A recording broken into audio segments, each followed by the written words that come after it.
Hello and welcome. In this lesson, we're going to look at strings, string methods, and string formatting in Python. My name is Mildred. In Python, we write strings in either single or double quotes. Let's say I have a variable called first name. So I write first name like this. First name is equal to a string called Mildred. Anything within quotes, single or double quotes, is called a string. So you can put double quote like this or single quotes like this. We can also have multi-line text as a string. Let's say for instance we want to put something like welcome speech is equal to, and then I want to use 3 double quotes like this to start and end, and between the 3 double quotes I'm going to write all of the strings that I want to put here, so you can span those strings across multiple lines.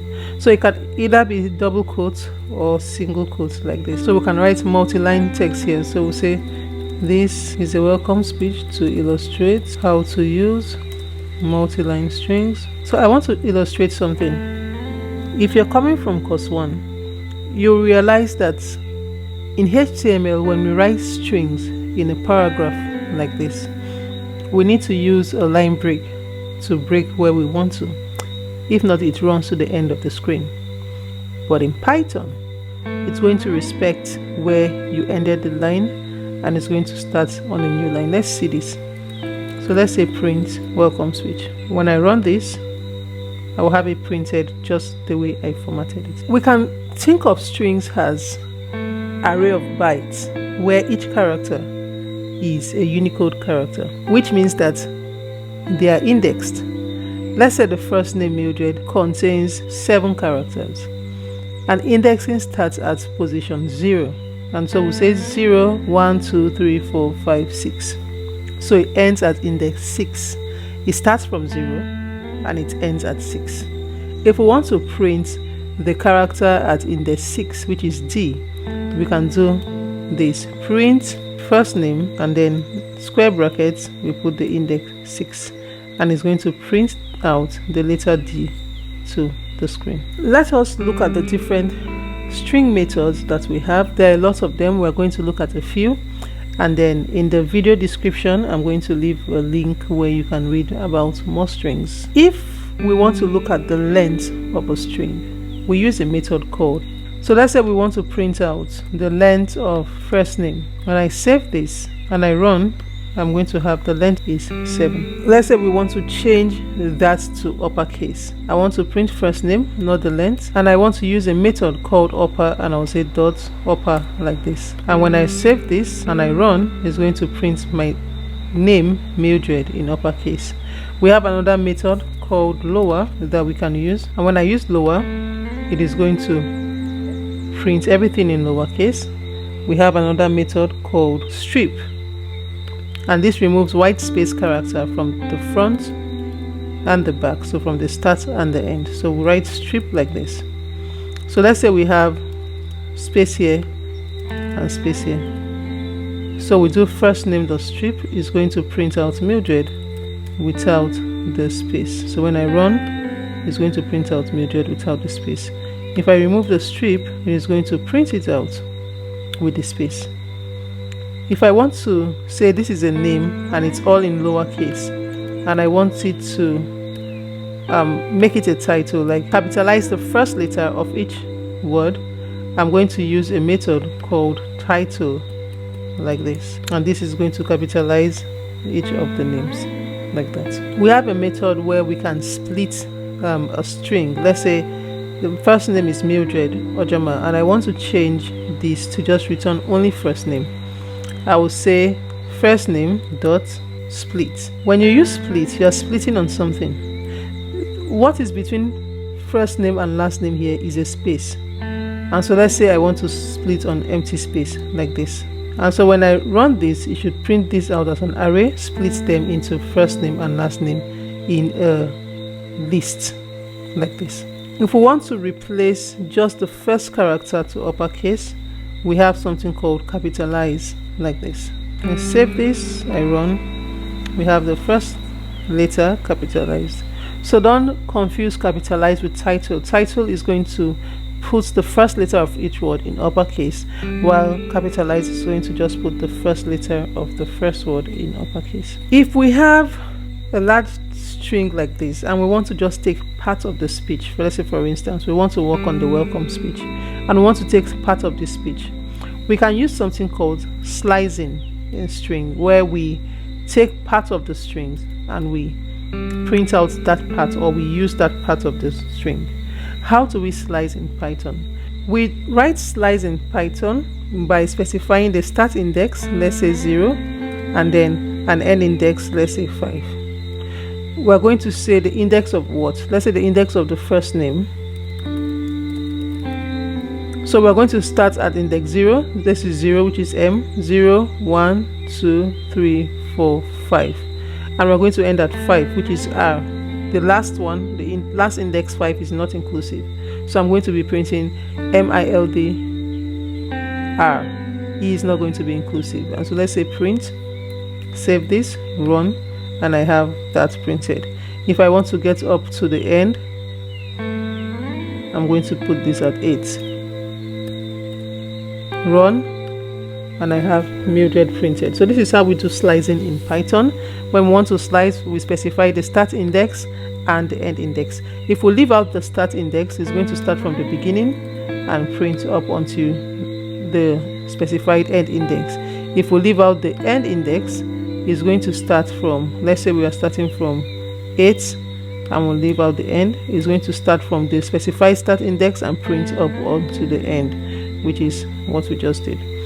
We can do negative indexing, and in this case, when we use negative indexing, let's say for instance we have index, let me do this, -7 -3. What this means is that we start from behind. We start from the third index, so 0, 1, 2, 3. So we want to print O, and we'll count to 7.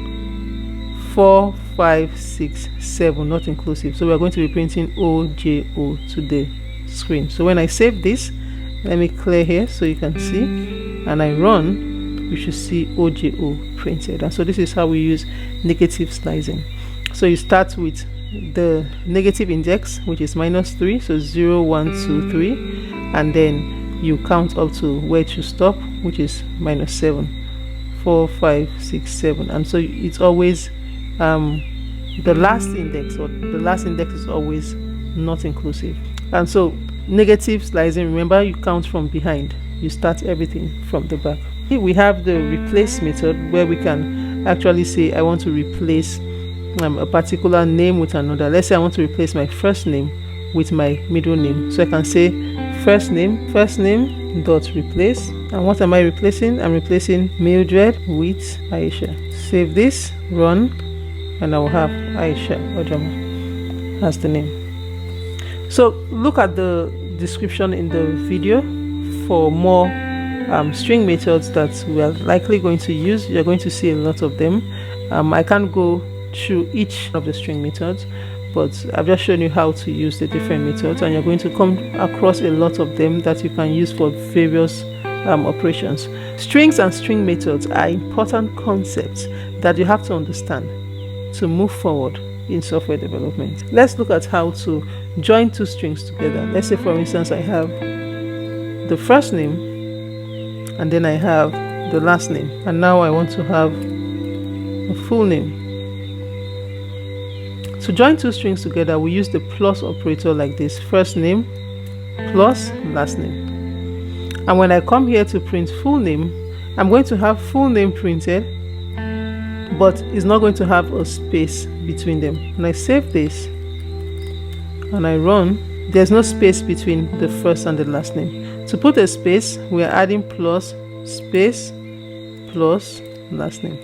We can decide that we want to use the format method instead of this, and instead of writing things like this, we want to say we have the first name, we have the last name, and let's say we want to print the first name and last name in a text, and we want to use something called format. Let's say person 1 is equal to the name of person is, we put 2 curly braces, and then we use dot format, and in the parentheses of the format we specify in the same order of the curly brace the variables that we want to replace this curly brace. We can put as many variables in this format string like this, and when I come here to print person 1, I should have the name of person is my full name there. I can actually index this and say 1 and 0, which means that replace this curly brace with anything at position 0 and replace this at position 1, which means that I want to change the order of this because I'm changing the positions. So at this point, when you index it, you have to make sure that the index fits the order in the format like this, and it's going to print out the same thing, which is correct. I can decide that I want to use named index. Let's say this is first as the name and this is last as the name, and then I want to say last is equal to and first is equal to, and then I'm going to run this. So I have the name of person 1 printed to the page. We can use the format like this. The more convenient one that you might likely use mostly in software development is to use a format string like this. Let's say print, and we'll put F and then a pair of quotes. The first name is first name and the last name is last name like this. We demonstrated this in previous lessons, and so when I save this, I clear here and I run, it's going to print it out. So this is a more convenient way of using the format string. We can also use formatting in a different way. So let's just do what we're trying to achieve here is to say keep 14 characters. I know 14 characters is a lot, but I'm just illustrating this. We want to keep 14 character space to insert the first name here in this curly bracket space. So it's going to print the first name of person is, and it's going to try to fill first name into the 14 characters that we have left. And so when I save this and I run, it's going to print out with the space around it to make up 14 character space. And we can use this to set different space. There are different types of formatting that we can use to do that. We can even do a left align, and when we want to do a left align, let's say we're aligning left to 8 characters, we're going to put a colon less than a number 8 like this. Save this. When I run, it's going to align it to the left with 8 characters, which doesn't make any sense because it's actually 8 characters. But if I put something like greater than 20 characters, now we're going to see the difference because it's going to align right with 20 characters like that. So I'm going to leave a description for you to look at the different string formats and how they are applied. But this is basically everything about strings and the string concepts you need to know. We declare strings using single or double quotes. We can use the format string in several ways to print out to the page. We concatenate using the plus operator. We have several string methods that we can use to change how the strings are presented. And let's look at one last thing. If, for instance, we have something with a quote, let's say, for instance, here we have, let me say, welcome text is equal to welcome to Python course. And let's say I want to put Python in quotes. This is going to produce an error when I say print welcome text. I'll save this and then I will run. So we're going to have an error of invalid syntax. The reason is when Python sees this start open quotes and sees this, it sees this as the end, and then this remaining string becomes an error. We have something we call the escape character. If we have a string like this violating the rules, we put a backslash before and a backslash where it ends to stop that error like that. The backslash should come before the end of the quotes like this. So we are putting a backslash just before the violating character and a backslash here where it ends like this. So every time we have a violating character, we'll put a backslash. So this is the same as if we had a single quote. Let's say, for instance, we have a single quote and we have an apostrophe like this. This is going to violate the rule, and we're going to have the same kind of error we had with the double quote. At this point, before the violating character, we put a backslash and it removes the error. So this is what we do when we have characters that violate a rule or that is going to confuse the syntax, we use an escape character indicated by a backslash in Python. So this is where we end this lesson. In the next lesson, we are going to look at different operators in Python, and then we are going to look at the Boolean. Thank you, and see you in the next lesson.